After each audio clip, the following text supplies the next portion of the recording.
Boosteroid has just received a fantastic update for Mac users.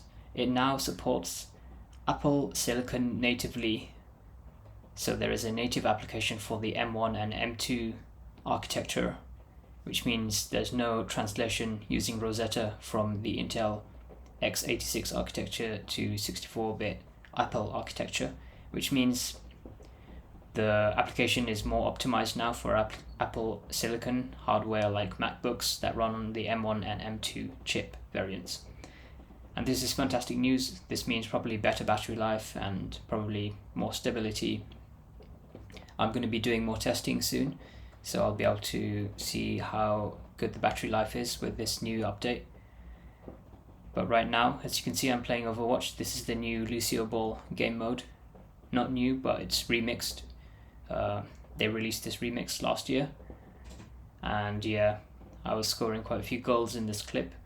I think I got like a triple goal right now, and this was on Boosteroid I was playing, so I can definitely say the performance on Boosteroid is great, good enough to play games competitively, good enough to play Lucio Ball as well, which, if you don't know, is kind of a take on Rocket League, kind of Overwatch's take on Rocket League, and it's pretty fun.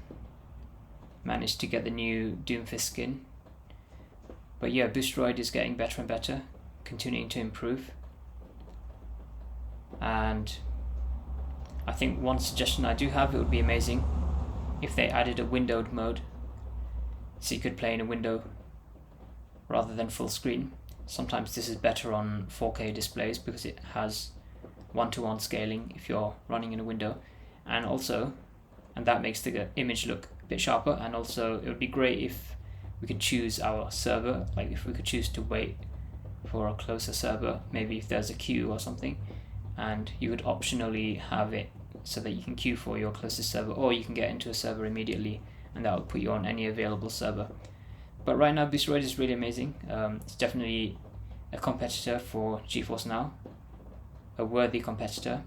So the battle between the cloud gaming providers is definitely taking on a new form, really taking off right now, and it will be interesting to see who emerges as the most successful cloud gaming provider. You can't write off the smaller players in this because it's a nascent industry and who knows what's going to happen. So yeah, it's amazing news, and I'll show some more of the gameplay. As you can see, this is running on Boosteroid's graphics, Grid RTX 6012. It's a pretty good graphics card. Defaults to ultra settings, which is great. This is on the France server I'm connecting to, and I also did manage to get the new Doomfist skin from the Summer Games yesterday, so I'll show you the skin. This is the new skin.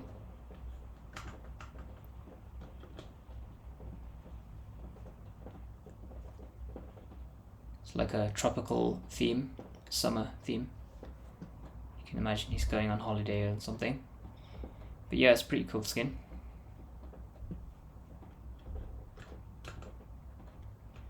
So the rest of the video will just be the gameplay. Hope you enjoy. This was played on Boosteroid as well. I was playing on Boosteroid, so you know, people who say you can't play aim intensive heroes. I know Doomfist is not the most aim intensive, but he's pretty mechanically intensive. So you can play even mechanically intensive heroes with cloud gaming services, which a lot of people don't believe that you can, but this is the evidence that I'm showing right now. Boosteroid is good enough to give you a playable experience, even with first-person shooters like Overwatch. And it will get even better in the future when they add the 120 FPS mode, because that will further reduce the latency. Because remember, the higher your frame rate, the lower your latency, because that reduces the amount of time between each frame. There is, it's known as the frame latency, I think it's called. Frame time, it's called frame time. So it reduces your frame time. Normally at 60 FPS you can have a 16.6 millisecond frame time, but with 120 FPS I think you get something like 8.8 milliseconds, so it's a bit reduced. And yeah, you combine that with the Boosteroid latency, which I normally get about 3 milliseconds and it's very playable. Even at 10 milliseconds it would be playable on Boosteroid's side. People have argued that you can't play cloud gaming multiplayer games because you're having the double latency of going from your hardware to the cloud server and then going from the cloud server to the Overwatch or whichever game you're playing, that server that they're hosting the multiplayer game lobby on. But in practice it doesn't really make much of a difference. It doesn't add much of a latency compared with a single player game.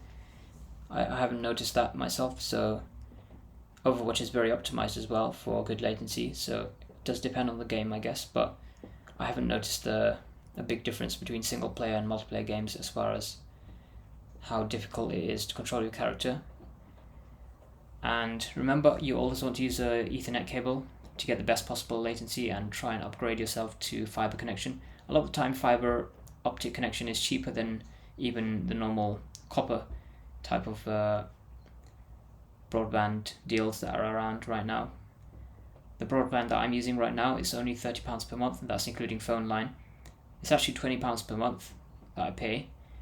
It's a 12-month contract, and it's 500 megabits down, 500 megabits up, so I have a symmetric speed, and this means that I have the same upload and download speed, so obviously I get a massive advantage in how quickly I can upload files, which is amazing, really great for uploading stuff to YouTube, even at 4K resolution, very high bitrate.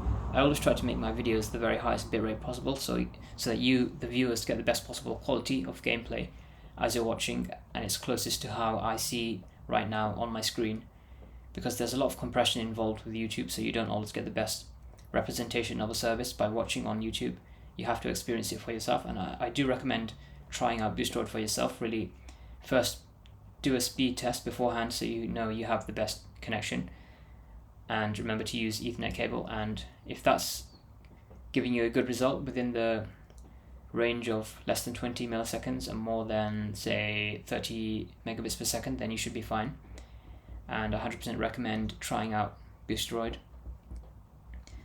on your own system, especially if you're a Mac user. This is one of the few ways that we can play games without having to faff around with complicated workarounds and solutions like Game Porting Toolkit, which I don't want to downplay the progress that's been made on the Apple gaming side. It is amazing what's been done with the Game Porting Toolkit and what Apple is doing and what Crossover Codeweavers is doing with the Crossover software.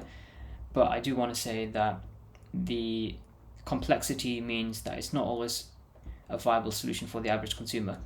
Really, the average consumer is going to be much more inclined to use a cloud gaming service where the setup is already done for you. One of the big benefits of cloud gaming is, remember, you don't need to actually interface with the operating system at all. All of the games are already pre-installed, or you can install them, and that means that you don't have to faff around with driver support and things like that as well, as you might have had to do on a Windows system. You don't need to mess around with downloading the game, you don't need to mess around with making sure that your system meets the minimum requirements. So really, cloud gaming simplifies gaming so much and really makes it so accessible to more consumers, and that's what makes it really amazing, I think, in my opinion. And I would just also add that cloud gaming is still in its infancy, so this is why we're going to see improvements more rapidly than ever before in any other kind of industry, like in the normal year-on-year improvements that we see with chip architecture. It's not going to match how much progress we see with cloud gaming, because we've seen a massive amount of progress in the past few years. Nvidia is doing amazing work, and Boosteroid is also doing amazing work with making these services available and making them better and better and continuing to improve them. So it's really, I don't really see them as competitors, I see them as complementary to each other. Like sometimes you might want to use GeForce Now for a certain game, sometimes you might want to use Boosteroid for a certain game. I use GeForce Now sometimes if I want to play Paladins or something else like that. So sometimes I use GeForce Now, sometimes I use Boosteroid, especially when Boosteroid has a lot of the games that I don't have on GeForce Now. And Boosteroid also has the added functionality of being able to stream directly to YouTube. Remember, GeForce Now does not have that, so that's one big advantage that you have with Boosteroid. That means you don't need to have any special software, you don't need to have anything else installed on your system. It's just the just the cloud gaming software. That's all you need. And even without any software, you can even use the web browser. And you do need to use the web browser if you want to stream with Boosteroid. So I don't think you can do that on the application just yet. Hopefully they will add that into the application directly in the future. But right now, I think the application is probably the best option for just generally playing the game, because you get to see your latency and stuff like that. With the overlay on the top left, as you can see my bitrate is 23. Stream FPS is holding steady at 60 FPS. Now, sometimes if you do have any issues with the stream quality, don't write it off immediately, because these things can be fixed, and a lot of the time it is to do with how you set up your connection and your Wi-Fi, and using a wired cable can really massively improve things. But not only that, you might just have a bad day with Boosteroid, like sometimes the servers are down, and that's fine because it doesn't usually last for a long time, and usually if you get in contact with support, they will give you a lot of good advice. So don't hesitate to use the support options that are available to you. And then, as you can see in this game, we had a really hard second round. The third round, we actually came back and turned it around somehow. My team was pretty good, I have to say. But yeah, the Overwatch 2 is also having really amazing updates, getting better and better, and we have some updates on the Microsoft situation. So, as you know, Microsoft was trying to buy Activision Blizzard. So the FTC was trying to block it in America, but they actually got denied by the judge, and then they tried to appeal it, but I think the appeal got denied as well. So it's quite a complicated situation where these regulatory bodies are trying to block the deal in the UK and America. But in most of the other countries, they have approved it. I think the deal itself has advantages and it has disadvantages. We have to look at both sides of the picture. We can't just focus on one side and say, that this is the best deal ever and there's no problems at all. Because there are problems sometimes, with competition. It can be problematic having all of the eggs in one basket, basically having all of the gaming publishers owned by one big publisher. Consolidation of that kind can be harmful to the industry and the future of gaming as well, especially in 10 years time when these contracts actually end, and that gives Microsoft quite a lot of power. But in the meantime, in the short term, it does have benefits, like with the cloud gaming deals and having all of these Microsoft games, having the library available to Boosteroid is going to be amazing, and having the Activision Blizzard games, I guess that would be great for Americans, but we don't know if that's going to be, we know it's going to be worldwide, but if you're from the UK, then we don't have a concrete picture yet of what's going to happen. We know that CMA has offered to potentially divest the CMA has offered to extend its deadline to something of August, and that gives them a bit more time, gives Microsoft time to potentially address the concerns in the final report. The main concerns that the CMA raised were the cloud gaming concerns. So I think I've covered that quite a bit before, but I just want to add that, cloud gaming, it's quite an important thing. You can't just write it off and just say the CMA is completely unfounded, all of the things they're saying, because they're not completely unfounded in my opinion. They do have some basis, but you have to look at it objectively and think of both sides and really just think of what is best for the consumers. I think that the deal does have benefits, but also has some downsides for the consumers, as far as Game Pass has just got a price increase. It's quite a pricey service, but then Game Pass does have a lot of benefits as well, like you get a lot of stuff included. But I don't really see myself subscribing to Game Pass. There's so many things that are out there that you can subscribe for, and I personally prefer when there's a lot of competition, and even in the streaming services, with the Netflix and Apple TV and Amazon Prime, some people have argued it's better to have have a monopoly on the streaming services, which is a point of view I don't really understand, because in my opinion it's not better to have the monopoly.